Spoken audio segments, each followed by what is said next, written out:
Un succès attendu mais dont l'ampleur a quand même surpris les organisateurs. Les espaces Info Énergie et Conseil Habitat n'ont pas désempli de la semaine au Salon de l'Habitat édition 2009. La gratuité n'était pas étrangère à ce succès, l'engagement de neutralité des conseils donnés aussi. Les thèmes proposés correspondaient enfin à de véritables préoccupations pour le public. Du côté d'Info Énergie, créé en 2001 par l'ADEME, on a beaucoup parlé de l'éco-prêt à taux zéro, de maisons basse consommation, mais pas seulement. Rénovation ou maison neuve, les engagements du Grenelle imposent à tous un effort dans le domaine de la maîtrise des énergies. Le conseil gratuit et neutre des conseillers présents sur le salon était vraiment bienvenu.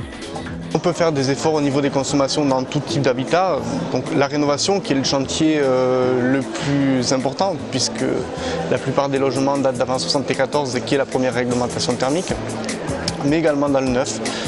Si l'on veut parvenir aux objectifs du protocole de Kyoto, à savoir réduction des gaz à effet de serre par 4 à 2050. Le degré d'information des gens par rapport aux énergies renouvelables a tendance à vraiment augmenter depuis quelques années. Par contre, qui dit plus d'informations dit tri de l'information.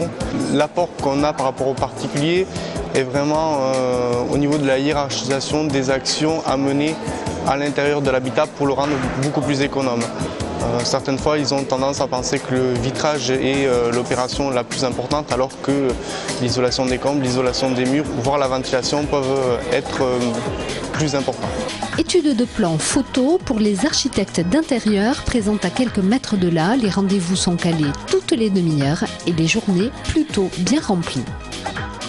Le plus souvent, c'est j'ai besoin d'agrandir ma maison parce que y a un enfant de plus ou que j'ai mes parents qui viennent vivre avec moi, etc. Donc je vais annexer le garage pour rajouter une pièce, une suite parentale, un dressing, une salle de bain, etc. Donc comment je peux organiser les choses au mieux dans un petit espace.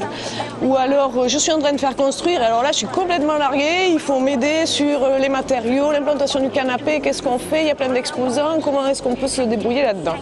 Et nous, l'idée, c'est de leur dire, voilà, la dimension du canapé, ça serait ça. Et puis après, bien sûr, de les renvoyer vers les exposants du salon qui feront le reste du travail. Une demi-heure, le délai peut paraître court, mais pas pour ces professionnels habitués à proposer des forfaits conseils. C'est la tendance. Ici encore, on hiérarchise les problèmes et on fait appel au bon sens. Des journées qui permettent de communiquer sur son métier auprès du grand public. C'est vrai que souvent les gens ont l'impression qu'ils ont un problème insurmontable et le monsieur que j'ai reçu là juste tout à l'heure m'a dit mais en fait c'est tout simple. Ah ben en fait vous avez mis le canapé en face de la fenêtre parce que je regarde dehors et puis à ma droite il y a la cheminée. Enfin, parfois à force de tourner les problèmes dans tous les sens, on oublie le bon sens et le côté fonctionnel. Et c'est vrai que l'architecte d'intérieur il est là certes pour parler de déco, d'atmosphère, de tout ce dont on entend beaucoup parler en ce moment, mais il est aussi là pour parler de fonctionnalité et de rationalité de l'espace.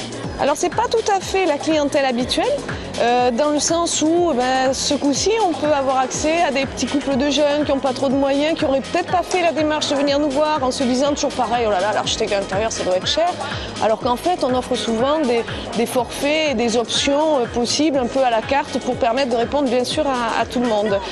Donc le plaisir c'est de rencontrer de nouvelles personnes et puis de les voir repartir avec un grand sourire. On sait bien que sur toutes les personnes que l'on rencontre, on n'aura pas forcément d'autres contacts directement avec eux, mais en rentrant chez eux, ils vont dire « Ah bah tiens, j'ai rencontré une archi d'intérieur qui m'a donné telle solution et l'oncle du cousin de la tante à Jules va nous rappeler, enfin on l'espère, pour faire le projet du siècle. »